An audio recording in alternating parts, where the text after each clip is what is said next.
Super এইটে মহা গুরুত্বপূর্ণ ম্যাচে আজ মুখোমুখি হয়েছিল অস্ট্রেলিয়া এবং আফগানিস্তান, যেখানে টসে জিতে প্রথমে বোলিং এর সিদ্ধান্ত নেন অস্ট্রেলিয়ান অধিনায়ক প্যাট কামিন্স।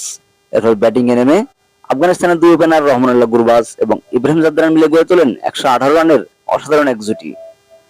রহমানুল্লাহ গুরবাজ করেন ৪৯ বলে ৬০ এবং ইব্রাহিম জাদরান ৪৮ বলে ৫১ রান করেন।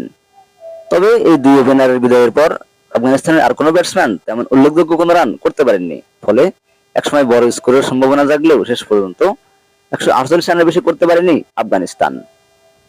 অস্ট্রেলিয়ার হয়ে এই ম্যাচেও হ্যাটট্রিক তুলে নেন অস্ট্রেলিয়ান অধিনায়ক প্যাট কামিন্স। উল্লেখ্য, আগের ম্যাচেও বাংলাদেশের সাথে হ্যাটট্রিক করেছিলেন অস্ট্রেলিয়ান এই পেসার।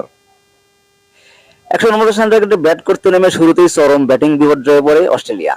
শুরুতেই ফিরে যান মিচেল মার্শ, ডেভিড ওয়ার্নার এবং ট্রাভিস হেড। এক প্রান্ত আগলে রেখে লড়াই করতে থাকেন ম্যাক্সওয়েল। শঙ্কা জেগেছিল ওয়ানডে বিশ্বকাপের মতোই, তবে এবার আর পারেননি। ৪১ বলে ৫৯ রান করার পরে গুলবাদিন নাইবের বলে আউট হয়ে যান ম্যাক্সওয়েল। এরপরই নিভে যায় অস্ট্রেলিয়ার শেষ আশার প্রদীপ। গুলবাদিন নায়েব এবং নাবিনুল হকের অসাধারণ বোলিং এর মুখে শেষ পর্যন্ত ১২৭ রানে অল আউট হয় অস্ট্রেলিয়া। ফলে আফগানিস্তান ম্যাচটি জিতে নেয় ২১ রানে।